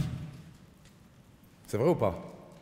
Et des fois, on va voir nos parents qui vont privilégier les uns ou les autres. Et je vais vous dire une chose, le cœur, tu ne le contrôles pas. Tu aimeras toujours un de tes enfants plus qu'un autre. Mais ça ne veut pas dire que tu l'aimes plus qu'un autre dans les degrés. Sur une échelle de 1 à 10, lui c'est 10 et les autres c'est 5 ou 4. Non, ils seront tous à 10, mais tu auras une particularité, une préférence pour un de tes enfants. Tu verras qu'avec un de tes enfants, ça matchera plus. Eh bien parfois, il y a certains parents qui le montrent cette chose-là. Et ça, c'est la pire des choses à faire. Pourquoi? Parce que ça vient venir créer de l'animosité entre les frères et les sœurs. Et ils vont le faire complètement ouverte. Il en a cité un des hadiths, mais il y en a plusieurs et qui pullulent. On n'a pas le droit de faire une chose pareille. Parce que ça se transforme plus tard, lorsqu'on est adulte, en un mal qui va venir gangréner toute la famille. Ça, c'est une chose qu'il faut le dire. La deuxième des choses également, ta'alim al-tawhid par rapport à la recommandation de Luqman. Mais avant Luqman, lorsque tu dis à ton fils, ya bunay, oh fiston, oh mon gars, il y avait une parole à l'ancienne qu'on disait, ne laisse pas ton fils chercher ailleurs l'amour qu'il devrait avoir dans tes yeux. Est-ce que vous avez compris ou je répète? Ne cherche pas ou ne laisse pas ton fils chercher l'amour ailleurs que dans tes yeux. Pourquoi en fait nos enfants, ils aiment bien traîner dehors? Parce que le papa, il ne fait pas l'effort nécessaire. Il ne lui parle pas. Il ne le calcule pas. Parfois, on rentre dans des familles où le papa, il mange tout seul, et ensuite, c'est les enfants avec la maman qui mangent tout seul. Il n'y a pas d'échange comme ça, là, subhanallah. Et pourtant, Allah Azza wa Jalla, lorsqu'il dit « Ya bunay », ouvrez les guillemets, « Oh fiston, oh mon gars sûr », tu vois, t'es mon gars à moi. Ça y est, c'est plus le petit bébé. C'est ton ami. Il faut que tu en fasses un ami pendant un moment. Ben nous, on ne fait pas cette chose-là. Dès qu'il commence à nous prendre la tête, et il doit nous prendre la tête. Pourquoi? Parce que lorsqu'il arrive dans l'adolescence, l'enfant, il veut se développer tout seul. Eh vas-y, c'est bon, papa, arrête de me prendre la tête. Eh vas-y, c'est bon, papa, je sais. Combien de fois on l'a dit? Eh papa, ça y est, je suis plus un gamin, c'est bon. Laisse-moi. Ouais, c'est vrai, on l'a tous fait. Parce que pendant un moment, dès qu'on commence à avoir un petit peu de pilosité, dès qu'on commence à avoir un petit peu de barbe comme ça, on se prend pour ce qu'on n'en est plus. Par contre, le papa, il doit patienter. Est-ce que vous pouvez avancer un petit peu les frères, s'il vous plaît? Parce que là, il y a la prière du Asr qui arrive. Et les fidèles de la mosquée de Bobigny, ils veulent venir prier le Asr. Comment on dit? On a pris d'assaut la mosquée aujourd'hui. En mode ziant. J'en étais où les frères? Ouais, Yabounaï. On est là, on ne veut même plus créer justement ce rapport de proximité avec nos enfants. Et après, nos enfants, ils disent quoi? Ils vont aller chercher, subhanallah, cet amour-là, le fait de se sentir important, de se sentir exister dans les yeux des gars du quartier. Et c'est pour ça qu'on les voit la plupart du temps qui ne veulent pas rentrer. Dès que le papa il rentre, qu'est-ce qu'il fait le petit? Il part et il va dans sa chambre. Il n'est pas content d'accueillir le papa. Vas-y, papa, t'es là, je vais te raconter ma journée, on va manger ensemble, etc. Dès qu'il arrive, le papa, la galère, elle est arrivée. Hop, il part dans la chambre. Ouais, vous rigolez, ça vous parle. Deuxième des choses, lorsqu'on lui dit ta'lim as-salah, c'est vrai ce qu'il dit. Hein. Wallah, il y a des frères, subhanallah, il me dit, ouais, moi à 18 ans, il y a des sœurs, subhanallah, elles ne savaient pas que lorsqu'elles avaient leurs règles, il fallait qu'elles se douchent, béniyat at-tahara, et ensuite qu'elles devaient refaire la prière. Elles n'ont jamais fait ça. Et je connais des sœurs qui elles rattrapent 5, 6, 7 ans de prière comme ça. Subhanallah al-azim. Parce que la maman, elle n'a pas éduqué. Rappelez-vous encore une fois le choix de la maman, comment il est important. Parce que le papa, il n'a pas éduqué. Je vais vous raconter une petite anecdote. Lorsque parfois on réveille nos enfants, parce qu'à 7 ans, tu lui dis, hé fiston, tu as 7 ans maintenant? Tu sais, le prophète Hassan nous a dit, enseignez à vos enfants la prière à 7 ans. À 7 ans. Tu as vu là, tu as 7 ans, tu choisis une prière dans la journée. Tu veux faire Dhahr, Asr, Maghrib, choisis la prière que tu veux. Il arrive à 8 ans, maintenant tu en as 2 dans la journée. Il arrive à 9 ans, maintenant tu en as 3 dans la journée. Il arrive à 10 ans, maintenant tu te lèves. Et tu le molestes s'il ne veut pas. Et il y a des anecdotes comme ça. Parce que le sobah, il est tôt. Là, comme là, il est à 4h30. Va lever ton ado. Eh, piston, lève-toi, c'est salette. Ok, j'arrive, papa. Tu reviens une deuxième fois parce qu'il ne s'est pas levé. Chitan, la couette, elle est lourde. Eh, fiston, lève-toi. Ok, c'est bon, j'arrive. Et il commence à s'énerver. Ben, même s'il s'énerve, même si parfois il va mal te parler et il va te faire entendre des choses que tu n'aimes pas, continue. Parce que c'est son salut. Hein? Ne lâchez jamais l'affaire vis-à-vis de ça. Je ne sais pas si vous allez vous rappeler de ce moment, de ce que je suis en train de vous dire, les frères. Peut-être qu'il y en a qui sont mariés, peut-être qu'il y en a qui ont déjà des enfants, Allahu a'lam. Mais ne lâchez jamais l'affaire. Vous savez pourquoi? Parce que Wallah el-Adim, que votre fils, votre fille ne se gênera pas Yawm al-Qiyamah de dire mon père il ne m'a pas enseigné la prière. Wallah, et qui ne se gênera pas. Vous savez, lorsqu'on joue l'éternité, lorsqu'on regarde l'enfer, là, subhanallah, avec les gens qui sont en train de tomber dans l'enfer, lorsqu'on regarde un pont aussi fin qu'un cheveu, aussi tranchant qu'une lame de rasoir, et que tu sais que tu vas passer sur le pont, wallah, et que tu t'accrocheras sur n'importe quoi, sur n'importe quelle bouée de secours. Qu'Allah nous préserve, vitamine, les frères. Donc lorsqu'il faudra le lever, lève-toi. Et s'il est encore énervé, tu lui dis frérot, hein, tu lui parles comme si c'est ton frérot, c'est pas mon fils. Frérot, Yawm al-Qiyamah, tu viendras pas me voir. Je t'aime mon fils, mais wallah Yawm al-Qiyamah, tu viendras pas me voir. Tu te lèves et tu viens prier. Si tu peux à la mosquée, tant mieux, mais sinon tu pries à la maison, mais levez-les. Levez-les vos enfants. Pourquoi je vous dis ça? Wallah, que la prière c'est une chose trop importante. Nous on n'a pas donné à nos enfants, parce que lorsque tu te lèves, qu'est-ce que tu montres en fait à ton fils? Mais wallah, mon père, il ne me lâche pas sur la prière. C'est que c'est vraiment quelque chose d'important. Ce n'est pas une mince affaire, la prière. La prière, c'est une relation avec le maître des cieux et de la terre, Allah. La prière, c'est le tawhid le plus abouti. Lorsque je suis en galère, je me prosterne. Lorsque je veux une femme, je me prosterne. Lorsque je suis malade, je me prosterne. Lorsque j'ai besoin de la guérison, je me prosterne. La prière, c'est le lien qui te lie avec Allah, subhanahu wa ta'ala. Et Luqman, il a bien compris. Aqim as-salah, accomplis la prière. Il ne lui a pas dit salli, il ne lui a pas dit prie. Il lui a dit aqim as-salah. Accomplis la prière, accomplis. Ça veut dire fais la prière de la plus belle des manières. Pas comme nous, Allahu Akbar, Sami Allah, qu'est-ce que tu racontes? On se dépêche, vite, il faut que je me débarrasse de la prière. Aqim as-salah, c'est accomplir la prière de la plus belle des manières. Subhanallah, interpelle ton Seigneur, parle-lui. Vide ton cœur, raconte-lui tes détresses. Ya Allah, je l'aime trop cette fille, elle est trop belle, Ya Allah. Fais en sorte qu'elle se rapproche de moi. Wallahi huwa yahulu bayna al-mar'i wa qalbi. C'est lui qui s'interpose entre l'individu et son cœur. C'est Allah, Jalla fi'ula. C'est lui qui détient les cœurs de chacun d'entre nous. Mais lorsque vous allez chercher les causes en oubliant le maître des causes, en vous délaissant de la prière ou en ne faisant pas la prière à l'heure, wa aqim as-salah, c'est également de faire la prière à l'heure. Ahabbul amali ila Allah, nous a dit Cheikh Yassine tout à l'heure, l'action qu'Allah aime le plus, as-salatu ala waqtiha, c'est la prière à l'heure. Mais nous, la prière, on ne la calcule même pas, regardez. Regardez, elle est à quelle heure? 4h10. Il y a les anciens, ils vont regarder Netflix jusqu'à 4h, après ils vont aller à la mosquée. Ils vont regarder Stranger Things. Ils vont regarder plein de séries, là, là. Après, il dit, vas-y, je vais aller à la mosquée. Ma'alish, qu'Allah vous préserve, les frères, et vous honore. Dites amin. Au moins, vous venez à la mosquée, vous vous dites, je préfère rester réveillé que de le rater. Déjà, il a donné de l'importance à la prière. Même si des fois le chemin il est tortueux, il a donné de l'importance à la prière. Mais lorsqu'on ne fait pas cette chose-là, on ne va pas y arriver. Ensuite, regardez ce qu'il nous dit, une chose très très importante. Ouais, voilà. Lorsqu'on va faire la prière, lorsque vous allez enseigner à vos enfants la prière, vous enseignez quoi en fait? Leur relation qu'ils doivent avoir avec Allah subhanahu wa ta'ala. Le tawhid, l'unicité divine. Nous, notre plus grand problème, c'est dans 15 minutes. Notre plus grand problème, c'est quoi? C'est qu'Allah Jalla fi'ula nous en avons fait quelque chose de secondaire dans notre vie. Mais lorsque tu inities ton fils à la prière, lorsque tu fais en sorte de parler à ton épouse, parce que choisis bien ton épouse à ce moment-là également, lorsque toi tu ne vas pas être là, ou lorsque tu vas être en voyage professionnel, ou peu importe, c'est elle qui va réveiller tes enfants. Elle va prendre la patience nécessaire, t'inquiète, c'est bon, je vais le gérer, vas-y toi. Wallah el-Adim. Et je finis sur ça, je redonne la parole à Yacine. Lorsqu'on prend une femme, ou la femme, lorsqu'elle prend un homme, vous savez, vous êtes en train de prendre quoi? Au-delà de l'homme de votre vie, de celui que vous aimez, de celui avec qui vous voulez partager toute votre vie, vous êtes en train de prendre un partenaire dans l'éducation de vos enfants. Et un partenaire, vous là, lorsque vous allez faire une association pour faire un business, ou lorsque vous allez choisir votre binôme pour faire un rapport de stage, tu ne vas pas prendre le cancre de la classe qui ne va rien faire. Tu vas te prendre la tête à choisir quelqu'un qui va bien travailler parce que tu sais que ça va être un travail de groupe, ça va être un collègue, un camarade de classe, un partenaire de travail. Eh bien, dans le choix de l'homme et de la femme, il faut que vous preniez également un partenaire. Vous vous dites que subhanallah, celle-là ou celui-là, il va m'aider à éduquer mes enfants et il va faire en sorte que bi'idhnillah ta'ala, mon enfant va être quelque chose d'utile dans cette vie d'ici-bas pour moi et d'utile yawm al-qiyamah. Ensuite, le prochain droit qu'on va aborder des enfants sur leurs parents, c'est al-akhlaq, le fait d'enseigner les bons comportements. Et là, je vous le dis direct. Nous, les musulmans, on est les spécialistes de faites ce que je dis, mais pas ce que je fais. C'est-à-dire qu'on dit à nos enfants, non, il ne faut pas fumer, mais toi, tu fumes.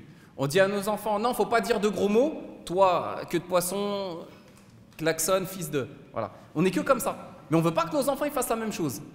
Donc l'enseignement du bon comportement, le prophète sallallahu alayhi wa sallam quand il nous dit « Innama bu'ithtu li utammima makarim al-akhlaq » je n'ai été envoyé que pour parachever les bons comportements. Mais comment on enseigne les bons comportements à son enfant, encore une fois, si ce n'est en lui montrant, en étant nous-mêmes quelqu'un de bien.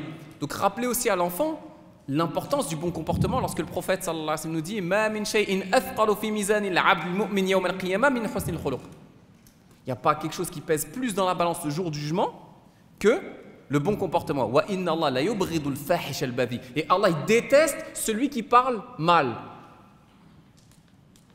Mais si nous-mêmes on parle mal et qu'on dit ça à nos enfants, c'est crédible ou pas? C'est pas crédible. Donc déjà c'est nous les premiers visés en tant que parents. Si on veut donner le droit à nos enfants, c'est de nous-mêmes déjà avoir un bon comportement. Leur montrer le bon exemple et leur montrer l'importance du bon comportement en islam. Et ça passe par quoi? Si on prend toujours Luqman, on continue dans les versets de Sourate Luqman. Qu'est-ce qu'il a dit après la prière? Wa'mur bil ma'ruf wanha 'anil munkar. Eh oui, un des premiers bons comportements à adopter sur cette terre pour le musulman, c'est quoi? Al-amr bil ma'ruf wan nahyu 'anil munkar. Ordonner le bien, interdire le mal. Le musulman, il ne peut pas rester passif devant quelque chose qui est mal. Qala an-nabiy sallallahu alayhi wa sallam man ra'a minkum munkara falyughayyir biyadihi. Celui qui voit un mal devant lui, qui le change physiquement s'il peut intervenir. S'il ne peut pas intervenir physiquement pour empêcher le mal, au minimum par sa langue. Et si même ça tu ne peux pas, même le dire, c'est haram ce que tu es en train de faire, c'est pas bien, au minimum tu désapprouves avec ton cœur. Même ça on ne l'a plus. Vous avez remarqué, on passe devant des gens qui font des dingueries, et dans notre cœur, c'est normal. Ça gigote même plus à l'intérieur, il n'y a plus rien qui bouge. C'est stable. Donc, le bon comportement, il faut apprendre à l'enfant. Bon, dans notre contexte en France, c'est compliqué. Je vous avoue qu'on jongle, on est en équilibre. Mais avec des mots simples, expliquer à l'enfant qu'il faut ordonner le bien et interdire le mal. Très important, enseigner à l'enfant aussi. Regardez ce que Luqman dit. Wa'mur bil ma'ruf wanha 'anil munkar wasbir 'ala ma asabak. Inna dhalika min 'azmi al-umur. Allah subhanahu wa ta'ala dit quoi? Quand Luqman y parle, il dit ordonne le bien, interdit le mal et fais preuve de patience. Pourquoi? علم أن الآمر بالمعروف والنهي عن المنكر لابد أن يناله من الناس أذى فأمره بالصبر. Parce que celui qui fait l'amr bil ma'ruf والنهي عن المنكر, enfant, ado ou adulte ou vieux, il va être touché par des épreuves. Vous le voyez ou pas?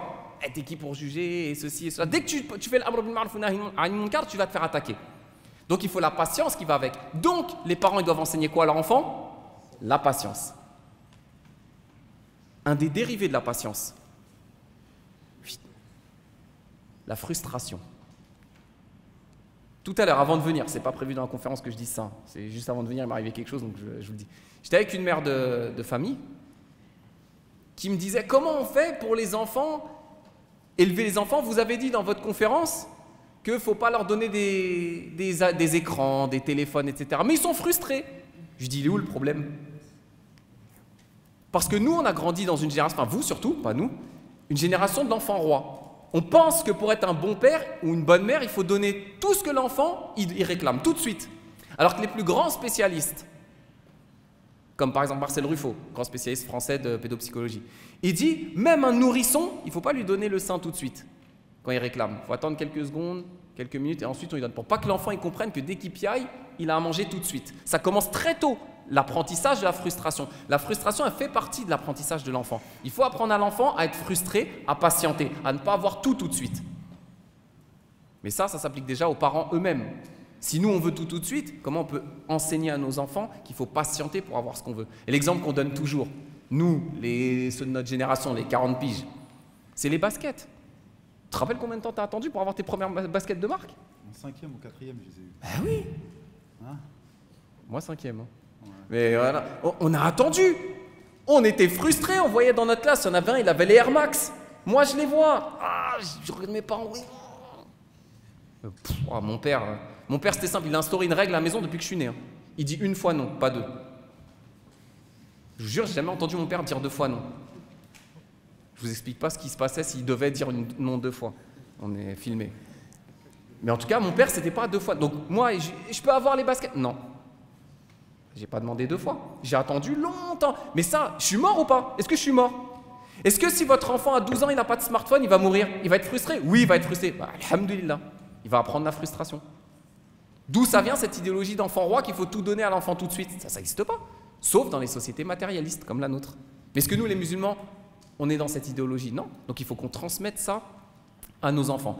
Et dernière chose, mettre en garde l'enfant contre les mauvais comportements. Lui montrer l'importance du bon comportement nous-mêmes en l'adoptant et le mettre en garde contre les mauvais comportements. Et c'est ce que Luqman il a fait. Lorsqu'il dit وَلَا تُصَعِّرْ خَدَّكَ لِلنَّاسِ وَلَا تَمْشِ فِي الْأَرْضِ مَرْحًا إِنَّ اللَّهَ لَا يُحِبُّ كُلَّ مُخْتَالٍ فَخُورٍ. Ne marche pas sur terre avec orgueil, une démarche orgueilleuse. Allah il déteste les orgueilleux. Au contraire, وَقْصِدْ فِي مَشِيكِ وَغْضُضْ مِنْ صَوْتِكِ. Adopte une démarche humble. Il faut transmettre ça à l'enfant. Mais il faut que le père lui-même déjà, il ait une démarche humble. Si le père il est orgueilleux, la mère elle est orgueilleuse, l'enfant il va être comment? Donc transmettre ça à son enfant, l'humilité. Rappeler à l'enfant que Shaitan, comment il est devenu Shaitan? C'est ça ou pas? Je suis meilleur, je. Vous avez remarqué dans cette société-là? On met là beaucoup l'accent sur je, moi je, mon bonheur, mon épanouissement, moi je. Le moi je, il a mené le diable en enfer. Donc transmettre à l'enfant ça. Attention, mon fils, ma fille, il ne faut pas être orgueilleux. Parce que le diable, il a fini en enfer à cause de l'orgueil. Sallallahu alayhi wa sallam. Barakallahu fik, beaucoup de choses à dire. Lorsqu'on dit aux autres ce que nous-mêmes ne faisons pas, c'est une énormité auprès d'Allah de dire ce que vous ne faites pas. C'est un verset, subhanallah, qu'Allah nous dit. Ami Hassan, hafidahullah, nous a toujours donné cet exemple. On dit à nos enfants, ne mens pas. On dit à nos enfants, ne mens pas. Appelle WhatsApp. Il y a qui appelle Ami Foulen du bled. Le papa, il ne veut pas lui parler. Il dit quoi à son fils? Dis-lui que je ne suis pas là. Qu'est-ce que je viens de faire? Je viens de mentir. Mais lui, il ne faut pas qu'il mente. Mais lui, il ne faut pas qu'il mente. Mais qu'est-ce qu'il fait son fils? Papa, dis-lui que je ne suis pas là. Il apprend quoi? La ruse. Ah, il a rusé, papa. Dis-lui que je ne suis pas là. Mais si, papa, tu es là, dis-lui que je ne suis pas là. Ah, mais ouais, mon père, il n'est pas là. Tu viens de lui enseigner le mensonge à l'état pur. Eh oui, on ne se rend même pas compte. Ne conduis pas n'importe comment, ne fais pas ci, ne fais pas ça. La cigarette, combien de nos papas ils sont en train de fumer? Mais nous, on ne fume pas devant papa. Ah, faut pas fumer, t'es fou, c'est le respect, Zarma, c'est le respect. Mais quel respect? On se met des films dans nos têtes, on se met des carcans, on se fait des matrices qui n'ont pas lieu d'être, les frères. La première des choses, n'oublie jamais, comme il a dit tout à l'heure, que les enfants, vous avez été des éponges de vos parents. Vous savez votre caractère, votre manière de parler, votre manière de vous asseoir, votre manière de réfléchir. Vous êtes malheureusement une empreinte, une photocopie quelque part de vos parents. Alors, bien entendu, vous avez toujours le choix. La preuve, elle est là, à ma droite. Masha'Allah, Yassine, mais de son ancien prénom Jonathan. Qu'est-ce qu'il a fait qu'à un moment ou à un autre? Il n'a pas reçu une éducation islamique, mais il a réfléchi. Allahu Akbar. C'est ça que j'aime dans l'islam, c'est exceptionnel. Oui, nous avons des influences, mais le choix, il revient perpétuellement à nous. Allah, il est juste. Il a réfléchi, il a dit, c'est quoi ma vie? C'est pas ça que j'ai envie. Donc, à un moment ou à un autre, il a dit, c'est ça l'islam. Mais les parents, ils ont un grand, comment dirais-je, dawr. Ils ont une grande responsabilité. Ensuite, il y a une chose qu'on ne fait plus à nos enfants, c'est de leur enseigner la justice. Et patiente sur ce qui va t'arriver. Vous savez très bien que maintenant on dit quoi à nos enfants? Fiston, oh là là là là, t'approches pas de ça, c'est une catastrophe. T'approches pas de ça. Qu'est-ce qu'il y a, papa? T'approches pas de ça. Pourquoi? Parce que si tu fais ça, tu vas avoir des problèmes avec lui, avec l'école, avec ta société, avec ta compagnie, avec ton patron du travail, etc., etc. Allahu Akbar. Je suis obligé de vous le dire, les frères. On marche sur des œufs. Tout à l'heure, il disait, oui, attention, là, on est en France, on ne peut pas dire tout ce qu'on peut, etc. C'est vrai. Nous, les douat, et vous également, parce que vous pensez qu'il y a qui? Il y a Yassine, il y a Nader, il y a Mohamed Nadir, il y a Vincent, il y a Alain, etc. Non, il n'y a pas que nous. Vous êtes exactement dans le même bateau que nous. Vous êtes des musulmans, vous êtes venus à la mosquée aujourd'hui. Vous avez la même responsabilité que nous. Ah non, Zarma, on va se mettre derrière Mehdi, on va se mettre derrière Yassine. C'est eux qui vont se manger les coups. C'est le bouclier. Non! À un moment ou à un autre, vous avez été confrontés dans votre vie. À un moment ou à un autre, vous avez été confronté dans votre vie à quoi? À mettre en évidence votre religiosité, votre islam, votre identité première. Mais vous avez mis ça de côté. Pourquoi? Parce qu'on vous a enseigné depuis que vous êtes tout petit. Non, fais pas ça, tu risques d'avoir des problèmes. Alors nous, pas nous simplement les du'at, les prédicateurs, mais vous également, nous tous, nous marchons sur le fil de la da'wa tels des funambules. Tantôt on penche à droite et tantôt on penche à gauche. Et c'est ça la da'wa, la position de juste milieu.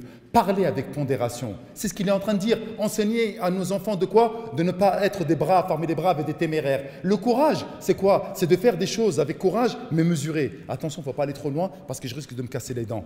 Mais le téméraire, il fait des choses, il ne fait pas attention après aux conséquences. Nous ne sommes pas téméraires, nous sommes courageux, nous sommes dans la pondération. Lorsque nous parlons, il faut parler avec intelligence. Comme je vous l'ai dit tout à l'heure, toujours 1, 2, 3 coups d'avance. Si je dis ça, qu'est-ce qui va m'arriver? Est-ce que je pourrais répondre à ça? Est-ce que je ne pourrais pas répondre à ça? Quelle est l'ambiance? C'est pas tu viens, subhanallah, tu en as 4, 5 devant toi et tu dis, ah, ils sont en train de faire n'importe quoi en bas du quartier, Allahu Akbar, je vais tous aller les éclater. Tu vas finir à l'hôpital. Non. Allah Azza wa Jalla, il t'a demandé de réfléchir avant chaque action, d'aller parler. Ah, il y a des mecs qui sont en train de faire n'importe quoi. C'est pas mon quartier. Il y a un frère, subhanallah, il m'a raconté ça parce que j'étais parti à Marseille. Il est parti vers aller à... Pas à Marseille, c'est Rachid, il est venu, masha'Allah. Il nous a raconté à Perpignan, il est parti faire da'wa à des jeunes dans la cité. 4, 5. Il a rappelé les frères, salam alaikum, j'espère que vous allez bien. Ils l'ont éclaté. Wallah, ils l'ont démonté. Vous savez pourquoi ils l'ont démonté? Al-Qawmiya, Al-Jahiliya. Vous savez, parce que même s'il est venu leur dire Qala Allah, Qala Rasoul, il venait d'un autre quartier. Comment ça, toi, tu viens d'un autre quartier, tu vas nous parler de religion? Vous voyez comment ils sont en train de réfléchir, les gars? Donc, lorsque toi, tu vas parler d'Allah, Azza wa Jal, parce que c'est ça qu'il nous dit Luqman, vous êtes des musulmans, vous êtes venus ici, c'est un cadeau empoisonné. Chaque fois, je le dis, si vous venez ici, que vous mettez en application ce que vous avez entendu, mashallah, avec tout ce que vous avez, toutes les personnes qui ont parlé, bi'idhnillah ta'ala, ça sera dans la balance de vos bonnes actions, yawm al-qiyamah. Mais si vous venez, vous avez entendu et vous avez su, mais que vous ne mettez pas en application, qu'est-ce que vous allez dire à Allah, yawm al-qiyamah? Qu'est-ce que vous allez dire? Parfois, vous allez être dans une situation où vous pouvez changer les choses. Mais pour un confort matériel et personnel, vous allez vous taire sur une vérité. Mais attention, on ne dit pas qu'il faut être téméraire, comme je l'ai dit tout à l'heure, mais parler avec pondération. Si je peux le changer avec l'action, c'est mon petit frère qui fait n'importe quoi, je l'ai vu avec un joint dans la main. Viens là, toi, qu'est-ce que tu es en train de faire? T'es sérieux ou quoi? Ton petit frère, tu as une autorité sur lui, tu peux changer la donne. Tu vois ton grand frère? Ah, mon grand frère, si je vais commencer à le prendre comme ça par la tête, il va me frapper. Qu'est-ce que je vais faire? Au moins avec la langue. Grand frère, arrête, crains Allah. T'as vu, papa, maman, ils nous ont pas éduqués sur ça. Tu fais n'importe quoi. C'est pas le rôle d'un musulman. Si tu vois en fait, subhanallah, que c'est quelque chose que tu peux pas parler parce que c'est les gars de ton quartier et que si tu parles, ils risquent de te frapper, tu dois avoir une réprobation dans ton cœur. Mais regardez ce qui s'est passé, les frères. Je vous parle. Je vous interpelle, les frères. On est morts. Nos cœurs sont en flatline. Les frères, tu vois un mec qui fait n'importe quoi, tu vois, subhanallah, Mourad, avec Aïcha dans la rue, et tu sais qu'ils sont dans le haram. Ah ouais, il l'a serré, hein. Ah, c'est un ancien. Tu n'es même plus dans la réflexion qu'un musulman, subhanallah, tu te dis, mais c'est pas bien ce qu'ils sont en train de faire, ils sont dans le haram. Ils n'ont pas le droit de faire, ils sont dans une situation qui n'est pas correcte. Hein? On ne pense même plus comme ça, parce que notre cœur, il est mort. On n'arrive même plus à voir le mal. Et pourtant, le prophète, sallallahu alayhi wa sallam, il a dit, Fabi qalbi, change-moi les choses avec ton cœur. Et c'est comment changer les choses avec son cœur? En sentant les choses, subhanallah, au plus profond de ton être. Fabi qalbi. Il est où ton cœur lorsque tu vois un mal, subhanallah? Et regarde ce qu'il nous dit. Et ne marche pas sur terre avec orgueil, comme il a parlé de Shaitan, etc. Et nous, qu'est-ce qu'on est en train de faire? Hein? Lorsqu'on prend le gros gamos, encore une fois, pour prendre l'exemple de la voiture, et que tu marches sur le 4x4 là dans la rue, là, tu regardes les gens d'en haut. C'est quoi ça? Dites-moi les frères, c'est quoi ça? Lorsque tu regardes les gens d'en haut, hein? Dans ton 4x4, dans ta voiture de sport, dans ton coupé, lorsque tu sors, machallah, tu regardes, pip, pip, tu fermes la voiture, etc. Et elle est en train de clignoter de loin, ouais, ça c'est ma voiture, ça. C'est quoi ça, les frères? C'est de l'orgueil. Ça, c'est quoi, les frères, ça? C'est je me montre aux autres. Et ça, subhanallah, c'est impardonnable. C'est ce qui a fait sortir, subhanallah, Shaitan de la miséricorde d'Allah, subhanahu wa ta'ala. Et ensuite, tu dois marcher avec modestie. Oui, humblement. Tu dois être modeste, parce que le musulman, il est modeste, il est humble. Mais nous sommes dans une société, les frères, où ils vous ont montré d'être le plus orgueilleux possible. Lorsque tu fais un petit pont sur le five. Hein? Moi, tu lui as fait un petit pont et c'est tout? Ben, bien joué, etc. T'applaudis, qu'est-ce que tu fais derrière? Regarde le regard que tu lui portes. Pour les basketteurs, lorsque tu montes sur le dunk d'un frère là et que tu l'écrases sur le panier et qu'il est par terre devant toi, et là tu le fais tu t'écrases. C'est quoi ça, les frères? C'est quoi cet orgueil? Tu te prends pour qui? C'est pas un musulman qui fait comme ça. Je n'étais envoyé que pour parfaire les bons caractères. Les frères, on est des VRP, on est des commerciaux. Tous les jours, chaque fois qu'on marche, chaque fois qu'on regarde à droite ou à gauche, on est en train de voir quoi? On est des représentants de l'islam. Nous sommes des commerciaux de l'islam. Que ce soit nos concitoyens, que ce soit nos coreligionnaires, que ce soit nos parents, nos enfants, nos voisins. Tous, ils doivent voir en nous la plus belle des choses. À savoir quoi? Que nous sommes les serviteurs du qui? Du miséricordieux. Allahu Akbar, Ibadur Rahman. Nous sommes les serviteurs du miséricordieux. Vous l'avez oublié, nous l'avons oublié. Or nous marchons humblement. Nous sommes toujours dans le sourire. As-sadaqatu fi wajhi akhika, afwan, al-ibtisamatu fi wajhi akhika sadaqa. Le sourire, lorsque tu vas dire bonjour à ton frère, est déjà une aumône. Nous, non, lorsqu'on va au quartier, il faut que tu montres bien que tu es vénère. Tu serres la main. Je suis là, frère, qu'est-ce qu'il y a? Où on a appris ça, les frères? On a appris ça, subhanallah, sur les réseaux, dans les films, dans les clips de rap. Plus je vais t'humilier. Et ça, je l'ai déjà dit à Corbeil-Essonne il y a 1 an pratiquement maintenant. Hein? Plus tu lui parles le mal au gars, et plus, machallah, tu es au-dessus de lui. Et il a dit quoi, subhanallah, remets-moi le verset? Non, celui qui est... voilà. Parce qu'Allah, subhanahu wa ta'ala, il déteste tout propos vulgaires et obscènes. Voilà. Allah, subhanahu wa ta'ala, déteste tout propos vulgaire, obscène. Et comment on parle dans les quartiers, les frères? Alors regardez, hein, parfois, moi, lorsque mes enfants, juste des fois, ils font des petits virages, tu vois, contrôlés. C'est pas un virage qui est sorti de la piste, c'est un virage contrôlé. J'entends juste des trucs. Tout de suite, tu dois être, attention, fiston, attention, ma fille, ne parle pas comme ça. Un musulman, il ne doit pas mal s'exprimer, les frères. C'est extrêmement tendu. Et lorsque tu vois comment on est en train de se parler, Wallah, astaghfirullah al-azim. En bas de chez moi, il y a la fenêtre ouverte, c'est l'été, etc. Je les entends comment ils se parlent. Mais comment vous parlez? Et même les musulmans. Hein. C'est vrai ou c'est pas vrai? T'es d'accord avec moi ou pas? Même entre nous, musulmans. Zama, vous êtes venus à la mosquée, regardez comment vous parlez. Pourquoi vous parlez comme ça? Est-ce qu'Allah il accepte que le musulman il parle comme ça, avec des propos obscènes et vulgaires? Plus tu es dans l'obscénité, plus tu es dans la vulgarité, et plus Arma t'a percé. Et plus Arma t'a percé. Mais qu'est-ce que tu racontes, mon frère? Écoutez bien ce que je suis en train de vous dire. Le bon caractère, le bon comportement, d'appeler les gens au bien, d'interdire ce qui est blâmable et de patienter sur ce qui va t'arriver. Wasbir ala ma asabak. Nous, on a tellement mis nos enfants dans un cocon. Déjà comment? On ne les lève pas pour salat al-sobah. Miskin, t'inquiète, il reste encore. Il reste 10 minutes. Je finis, après je te donne toute ta parole. Lorsqu'on dit qu'il faut les réveiller pour salat al-sobah, pourquoi tu dois les réveiller pour salat al-sobah? Parce que je l'ai dit à mon fils là dernièrement, il n'aime pas lorsqu'on vient le réveiller, on est obligé de s'y reprendre à 4-5 fois. Il a 11 ans. Je suis en plein djihad avec lui en ce moment. Et je lui dis, fiston, le premier combat de la journée, c'est le combat contre toi-même. Lève-toi. C'est qui te dit de dormir, de ne pas te lever pour adorer le miséricordieux? C'est qui te parle? T'entends cette petite voix-là? Éclate-la. Lève-toi, fiston. Te laisse pas avoir.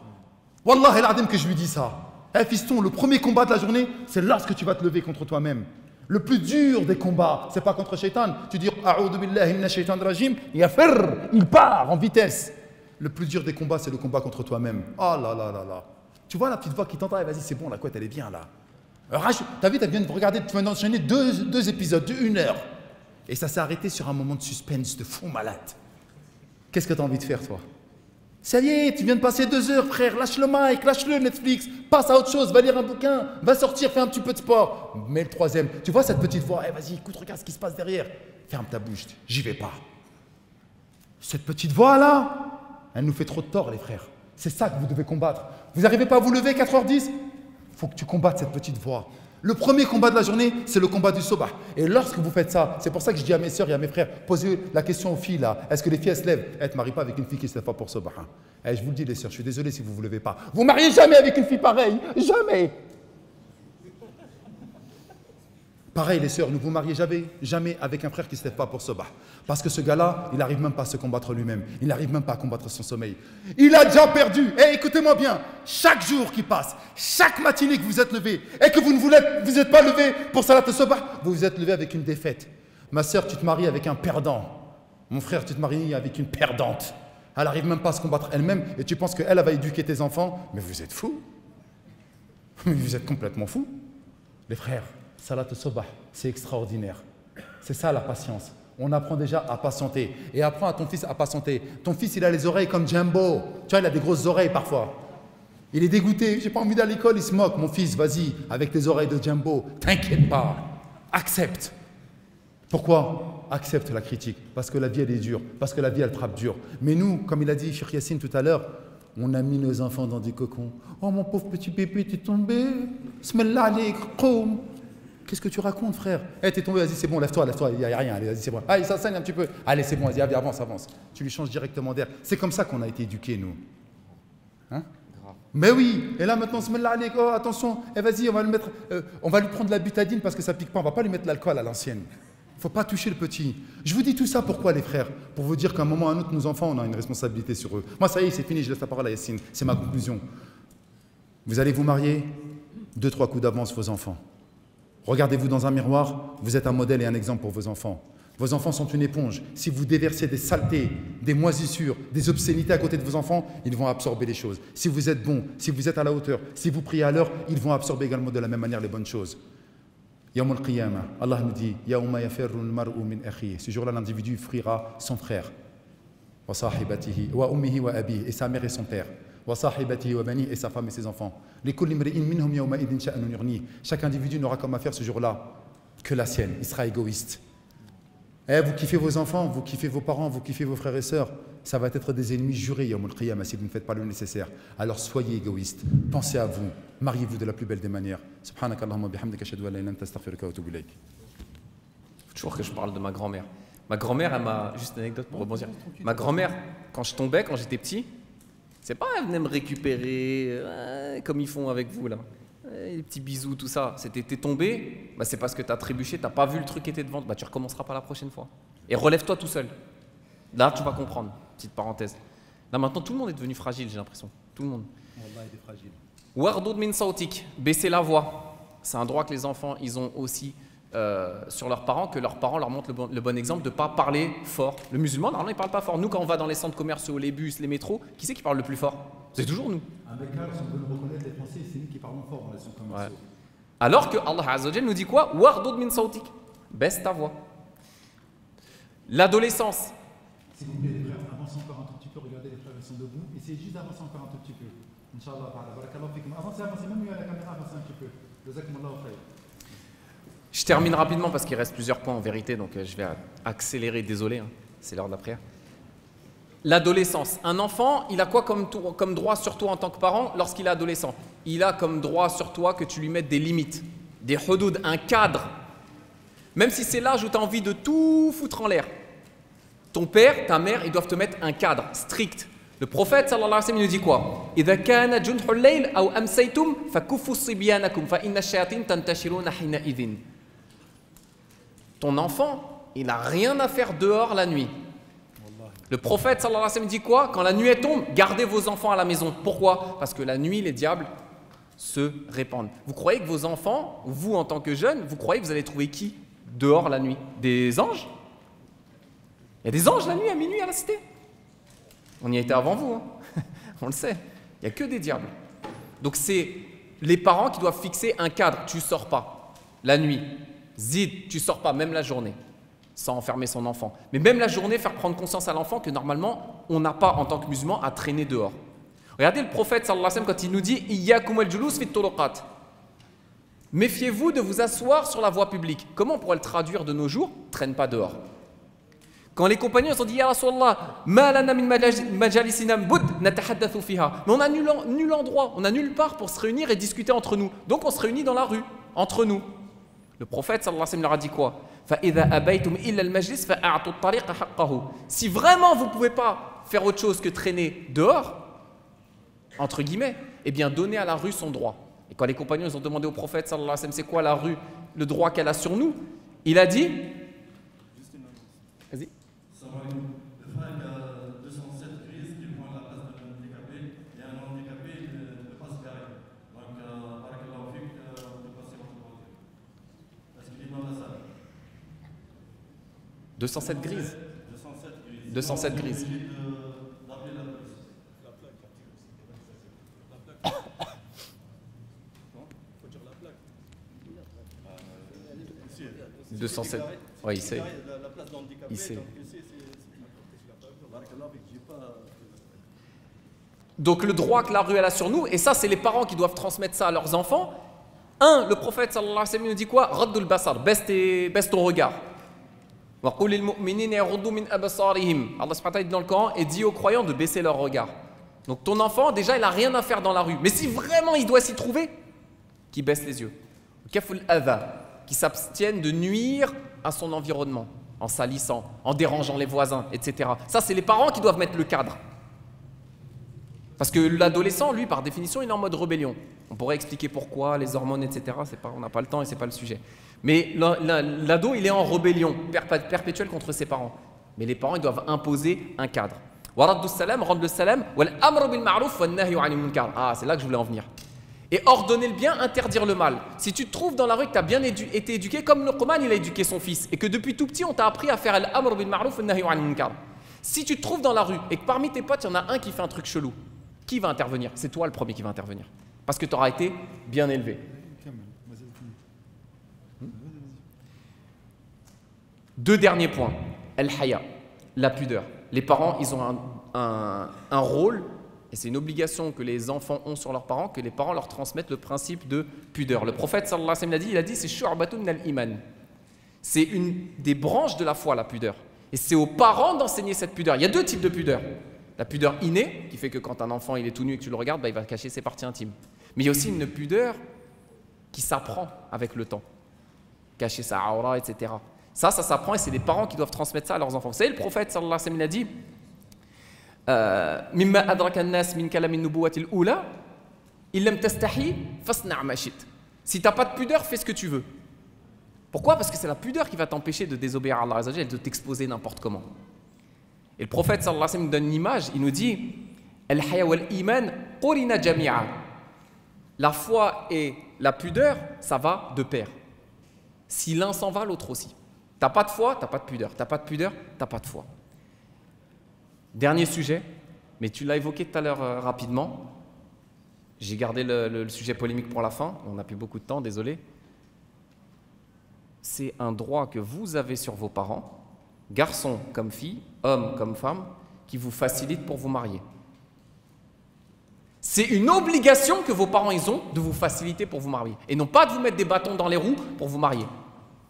Le prophète, sallallahu alayhi wa sallam, qu'est-ce qu'il a dit? إذا أتاكم من ترضون دينه وخلقه فزوجوه إن لم تفعلوا تكن فتنة في الأرض وفساد كبير. Allahu Akbar. Tout est dedans. Lorsque quelqu'un, là il s'adresse à qui? Au tuteur des enfants, des sœurs, le père de famille. Il leur dit, quand quelqu'un vient demander la main de ta fille et qu'il est de comportement correct, de religiosité correcte, acceptez de le marier à votre fille. Pourquoi? Sinon ce sera la fitna sur terre et le désordre.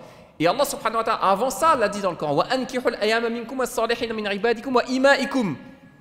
mariez les jeunes célibataires d'entre vous. Ce n'est pas le rôle des parents, et au contraire, c'est une responsabilité contre eux le jour du jugement s'ils mettent des bâtons dans les roues à leurs enfants qui veulent se marier. Non, attends la fin de tes études, attends d'avoir un bon travail, etc. Oui, et en attendant, vous croyez que vos enfants ils vont se préserver jusqu'à 35 ans? On est dans un monde de fitna. Il y a les hormones qui travaillent, comme il a dit Mahdi tout à l'heure. Donc ça, c'est un droit que vos parents, ils ont, un droit que les enfants, ils ont sur les parents, absolument de faciliter le mariage. Allahu a'lam. On arrête. Ouais, c'est bon, on arrête parce que là, ils vont faire l'Aden. Et en plus, on nous met la pression de devant, de derrière, sur le côté. Hafidhakumullah. On finit juste avec une petite invocation. Wallahu samaht. C'est pas grave. Allah yabarak fikum. Si on a pris autant de temps, c'est parce qu'en fait, on est deux. Normalement, il y avait 1 heure Yassine, il y avait 1 heure moi. Comme on l'a fait ensemble en duo, alhamdoulilah, on a fait 1h30. On a quand même gratté, il y avait encore pas mal de points à faire. Juste pour le dernier point, lorsque vous dites à vos parents, il ne faut pas non plus embrouiller vos parents. Parfois, il y a des jeunes, ils vont venir voir pour demander la main d'une sœur, mais le petit vient avec un gros dégradé. Est-ce que son père, il va vouloir donner comme ça à sa fille n'importe comment? Venez de manière présentable, les frères, c'est tout ce que je veux dire. Et pareil pour la sœur. Des fois, la sœur, la belle-maman, elle aimerait bien que son fils se marie avec une bonne fille, etc. Il ne faut pas qu'elle vienne de manière, comme vous savez, trop infantile, etc. On s'arrête ici.